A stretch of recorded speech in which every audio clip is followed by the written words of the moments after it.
తిరుమల కొండపై అన్య మతానికి చెందిన ఓ వ్యక్తి ప్రార్థన చేసిన వీడియోపై గోషమహల్ ఎమ్మెల్యే రాజాసింగ్ స్పందించారు. తిరుమలను అపవిత్రం చేయాలన్న కుట్రలు ఎప్పటి నుంచో జరుగుతున్నాయని ఆరోపించారు. దివంగత సీఎం వైఎస్ రాజశేఖర రెడ్డి హయాంలో 7 కొండలు కాదు 5 కొండలని ప్రచారం జరిగిందన్నారు. ఇక జగన్ పాలనలో సైతం తిరుమలపై మళ్లీ కుట్రలు సాగాయన్నారు. విదేశీ మతాలను తిరుమలలోకి చొప్పించేందుకు ప్రయత్నాలు జరిగినట్లు ఆరోపించారు. ఇదంతా హిందూ ధర్మాన్ని తగ్గించాలన్న కుట్రేనని రాజాసింగ్ సీరియస్ కామెంట్స్ చేశారు. అలాగే తిరుమల చెక్పోస్టు దగ్గర వాహనాలను పూర్తిగా తనిఖీ చేస్తుంటే అన్యమతానికి చెందిన వ్యక్తి ఎలా ప్రవేశించాడన్నది ప్రశ్నార్థకమని ఆయన మండిపడ్డారు. తిరుమలలో నమాజ్ చేసిన వ్యక్తిని వెంటనే అరెస్ట్ చేయాలని డిమాండ్ చేశారు. తిరుమల దర్శనానికి వచ్చే భక్తుల ఐడీ కార్డును తనిఖీ చేయాలని టీటీడీకి రాజాసింగ్ సూచించారు. అది కాకుండా తిరుపతి తిరుమల దేవస్థానం ప్రాంగణంలో ఏరియాలో కన్వర్షన్ జరుగుతుంది, అది కూడా జరిగింది.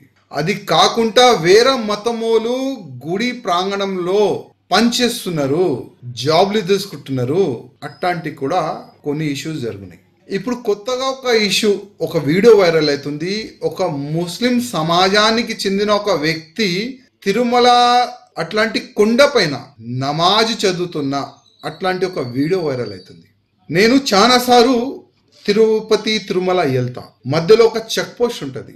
ఒక ఎమ్మెల్యే ఉంటే కూడా అక్కడ వెహికల్ మొత్తం చెకింగ్ అవుతుంది. మేము కూడా దిగాలి, మా మొత్తం సామాన్ కూడా బయట పెట్టాలి. ఒక్కొక్క సామాన్ చెక్ చేస్తారు, ఒక్కొక్క బ్యాగ్ చెక్ చేస్తారు, మంచిది అది. కానీ ఇప్పుడు మా ముఖ్యమంత్రి గారు చంద్రబాబు నాయుడు గారికి, అదేవిధంగా టీటీడీ చైర్మన్ గారికి ఒక రిక్వెస్ట్ చేయాలనుకుంటున్నా. చాలా మంది వేరే వేరే ట్రావెల్స్ తోని వెహికల్ మాట్లాడి తీసుకొని వస్తారు. మీరు సామాన్ చెక్ చేస్తారు, వెహికల్ ఆపుతారు కదా, అసలు ఆ డ్రైవర్ ఐడి కార్డు కూడా మీరు చెక్ చేయాలని నా ఒక నివేదిక. ఒకవేళ ఆ డ్రైవర్ ముస్లిమ్స్ ఉంటే, క్రిస్టియన్స్ ఉంటే ఇమ్మీడియట్ గా ఆయనకి అక్కడి నుంచే పంపించేసేయండి. లేకపోతే మన తిరుపతి తిరుమల దేవస్థానం ఫ్రీ బస్సెస్ కూడా నడుస్తుంది. ఆ వెహికల్ కిందనే పెట్టి ఆ భక్తులు వచ్చిన వాళ్ళకి ఆ బస్సు ఫెసిలిటీస్ ఆల్రెడీ ఉంది, ఆ ఫెసిలిటీస్ చాలా బాగుంటుంది. అదేవిధంగా దీనికి ఒక ప్రచారం చేస్తే చాలా బాగుంటుంది. బ్యానర్ పరంగా కానీ, మీడియా పరంగా కానీ, సోషల్ మీడియా పరంగా కానీ.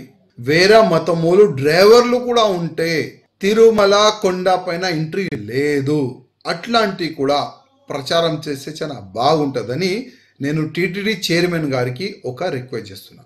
పవిత్రమైన గుడికి అపవిత్రమైన చేయనికి చాలా వరకు కుట్రలు జరుగుతుంది. అందుకోసం ప్రత్యేకంగా మా ముఖ్యమంత్రి గారికి, ప్రత్యేకంగా టీటీడీ చైర్మన్ గారికి నేను రిక్వెస్ట్ చేస్తున్నా. వచ్చే డ్రైవర్ ఐడి కార్డు మీరు చెక్ చేయాలి, వాళ్ళకి రిటర్న్ పంపించాలి ఒకవేళ ఆయన హిందూ లేకపోతే.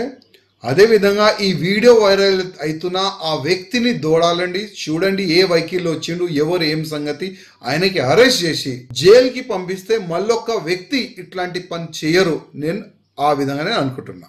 ఇమ్మీడియట్గా ఆ వ్యక్తిని నేను మా ముఖ్యమంత్రి గారికి రిక్వెస్ట్ చేస్తాను.